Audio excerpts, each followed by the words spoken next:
Olá, como estão? Espero que bem. Hoje eu quero falar um pouco sobre o vazio terapêutico na metodologia da filosofia clínica, que é estruturalista. Também um pouco influenciado porque eu estou fazendo a aula de filosofia para terapias contemporâneas, e as duas últimas aulas falam um pouco sobre o tédio, sobre de onde surge a noção de tédio, por que essa fuga do tédio, que tem a ver aí com uma noção de horror ao vazio, que é uma noção que vem aí de uma perspectiva religiosa, teológica, desde Platão, né? Tem toda uma história aí por trás, e isso acaba refletindo, né, na nossa vida, na nossa cultura, como um horror ao vazio, como temos que preencher as lacunas, né? Tem aquela velha frase que cabeça vazia é a morada do diabo.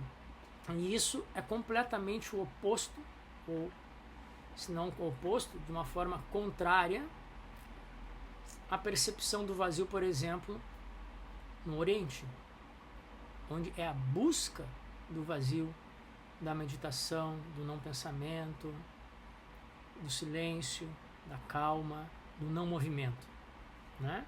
Isso se reflete nas artes, né? Na arquitetura, a arquitetura mais minimalista, a decoração das casas mais minimalista no Oriente, com espaços vazios, os quadros com poucos traços, as artes com poucos traços, enquanto que no Ocidente, paredes com um monte de ornamentos, em Portugal todo com azulejo, os mínimos detalhes tem alguma coisa que não deixa vazio nada. Então na arquitetura, né, isso também se mostrou através dessa influência.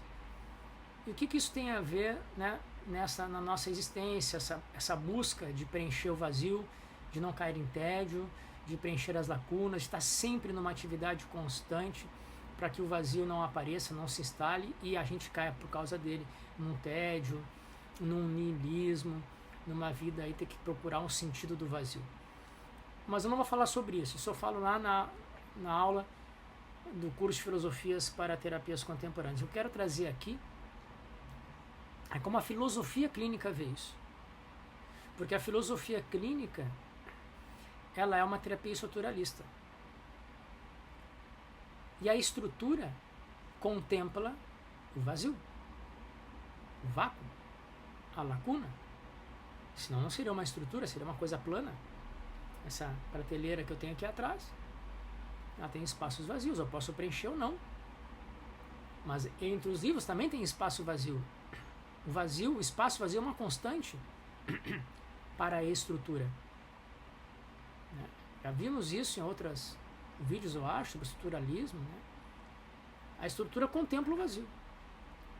Na música, contratempo, que é a falta, né? O não tempo, tem tempo, contratempo, tem a nota e o vazio da nota antes da próxima nota. É o que estrutura a música. Se não tivesse vazio, seria um som só, não seria música, seria um ruído. Então, a estrutura contempla o vazio. Não só contempla, como ele faz parte do fundamento da estrutura. Não se deve preencher os vazios, porque os vazios são os espaços de movimento, que a estrutura pode se remodelar. Se está tudo preenchido, não tem por onde se movimentar. O vazio é o espaço da liberdade, da possível liberdade, do possível movimento. Né? Então, eu lembro que no meu estágio, isso eu falo no curso lá, eu dou esse exemplo, que no meu estágio de filosofia, como filósofo clínico, como terapeuta, eu tentando compreender a estrutura de pensamento, ou seja, contempla vazios, mas eu tentando preencher a narrativa do outro com os tópicos da estrutura de pensamento. E daqui a pouco eu não conseguia, eu vi que tinha alguma coisa, mas não sabia o que era, não sabia se era submodo, se era tópico que era, se era uma categoria. E aquilo me deixava ansioso, me deixava nervoso. Se a pessoa naquele momento fosse perguntar alguma coisa para mim, eu não saberia o que dizer, porque tinha vários vazios ali que eu não conseguia preencher. E eu ficava torcendo que a pessoa não perguntasse nada naquele momento. E eu chegava para o Hélio Strasburger e dizia, Hélio, né, meu orientador, professor orientador, dizia, Hélio, ansiedade porque tem coisas que não aparecem, vazios, Fernando. Isso faz parte da estrutura. Não se preocupe com as lacunas. O que é importante aparece, e o que aparece é importante. E o vazio também é fenomenologicamente algo. Não precisa ser preenchido. Ele pode estar dando forma à estrutura. Não se preocupe com isso. E se você não vê alguma coisa, diga, olha, aqui eu não enxergo muita coisa, parece que tem espaço vazio. Mas o que aparece, aparece assim, assim, assim, assado. Então, a filosofia clínica vai contra a metodologia terapêutica estruturalista, vai contra essa ânsia de ter que preencher as coisas. O vazio é importantíssimo e dá forma à estrutura, senão não seria uma estrutura. Então, eu tive que aprender a acalmar a minha ansiedade de perceber que o que não aparece, o que aparece como vazio, né, pode ser até quase uma contradição em termos, é fenomenológico, faz parte do que aparece. A plenitude de uma estrutura tem que contemplar o vazio. Então, a ânsia de dar respostas, a ânsia de uma compreensão totalizante do que aparece, faz com que a gente queira preencher tudo que aparece, a gente fica tentando ou decifrar, reconhecer coisas que não estão para ser reconhecíveis na estrutura de pensamento do outro. Ou pior ainda, na ânsia de compreensão da totalidade, a gente começa a preencher com os nossos entendimentos, com os nossos significados, com a nossa linguagem, com os nossos prejuízos. E aí deturpamos, contaminamos aquilo que aparece do outro e já nos afastamos do singular, porque agora o singular está contaminado pelos meus próprios pensamentos no mundo dele. Então,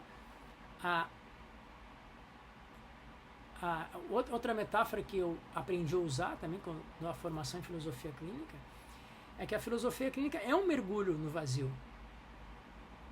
Porque nós não temos teorias prévias de psis ou filosóficas ou de nenhum tipo para receber aquilo que nós estamos recebendo do fenômeno que aparece na narrativa do outro. A gente recebe como aparece. E se aparece com vazios, que vai aparecer com vazios, nós temos que mergulhar no que aparece. E só depois que a gente mergulha, em algum momento é que vem a boia, é que vem o bote, que vem a canoa. Não antes. A gente não tem essa segurança na filosofia clínica. Ela dá um início de desespero quando a gente está fazendo estágio. A gente tem a ânsia cultural ocidental de preencher os vazios para dar respostas mais rápidas. E assim preenchemos o que não é para ser preenchido, tapamos o que não era para ser tapado e, querendo apressar o processo terapêutico, nos afastamos verdadeiramente da filosofia clínica e da filosofia da terapia da singularidade. Então, o tempo terapêutico do método, que tem esse tempo terapêutico de não apressar as coisas, tem que ser incorporado pelo nosso ser terapeuta. Isso não quer dizer que vai atrasar o processo, né? Que isso é um pensamento de que tem que preencher tudo. Esse é o processo.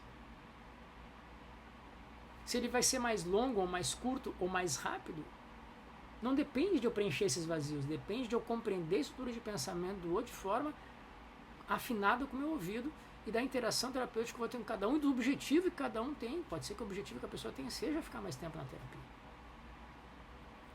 Nós não temos que colocar nossa temporalidade, ou a temporalidade cultural que está aí presente em nós, acelerada dentro desse processo. E tentar enxergar o vazio como falta, como ruim, como mal, né? Que é o horror ao vazio, é isso, né? O vazio é sinal de imperfeição. Vamos corrigir a imperfeição, vamos colocar algo. Não, a gente tem que pensar ao contrário. O vazio é aquilo que ajuda a dar forma àquilo que aparece. De forma que se revela, os fenômenos se revelam. O vazio também é um fenômeno. E ele ajuda a dar forma no fenômeno total da estrutura. Então a gente tem que aprender, né, é que na filosofia clínica, na terapia estruturalista, a considerar o vazio como fenômeno, como forma da estrutura, como a plenitude da estrutura contempla o vazio, e ao enxergar o vazio, ao dar-se de frente com ele, temos a tranquilidade de aceitar isso como parte do processo terapêutico da existência daquela pessoa e da própria metodologia. Se um dia esse vazio tiver que ser preenchido por alguma coisinha, vai acontecer e nós vamos perceber. Não temos que nos apressar, não temos que preencher, não temos que acelerar o tempo. Temos que aprender a considerar as coisas da maneira que elas... Ah, mas e se eu tenho que falar alguma coisa importante? Fala a partir daquilo que apareceu e que você conseguiu nomear, digamos assim, dentro dos tópicos da estudo de pensamento da pessoa, dentro dos submódulos. Não tem problema dizer, olha, eu não estou percebendo alguma coisa nesse sentido agora. De repente, preciso de mais informação, que você fale mais sobre isso. Essa desaceleração, que para mim é uma desaceleração, porque eu era mais acelerado, sou mais acelerado que a filosofia clínica, que tem que fazer esse exercício constante. Algumas pessoas já estão nesse ritmo e entram tranquilamente, né, quando alguns terapeutas acolhem tranquilamente o vazio como algo tranquilo, né? Mas dentro de uma cultura que tem horror ao vazio, que quer preencher as lacunas, os espaços vazios, porque isso mostra uma falta de conhecimento ou algo que está falho, a filosofia clínica trabalha justamente, né, na contramão dessa ansiedade e dessa prática de querer acelerar tudo para dar uma resposta o quanto antes possível, né? Mesmo que a resposta algumas vezes seja pura tentativa e erro, porque não conseguimos perceber o fenômeno na sua totalidade. Se tapamos os vazios que aparecem, estamos contaminando aquilo que aparece. Bom, hoje é um vídeo tranquilo, curto, né? Porque me veio à mente isso quando eu estava dando aula de filosofia para terapias contemporâneas, o curso que está aberto, o EAD, assim como o do estoicismo. Eu sempre deixo aqui na descrição do vídeo o link para vocês acessarem e terem mais informação se quiserem se inscrever. E eu creio que para quem está aí em formação na filosofia clínica, já atua ou está querendo conhecer a filosofia clínica, pode ser que seja aí uma questão, um tema interessante. Muito bem, se gostaram do vídeo, querem dar like, querem comentar, querem compartilhar e ajudar o canal a chegar a 1000 inscritos ainda esse ano, por favor, façam isso para ajudar que o canal tenha mais divulgação no YouTube. Obrigado e até o próximo vídeo.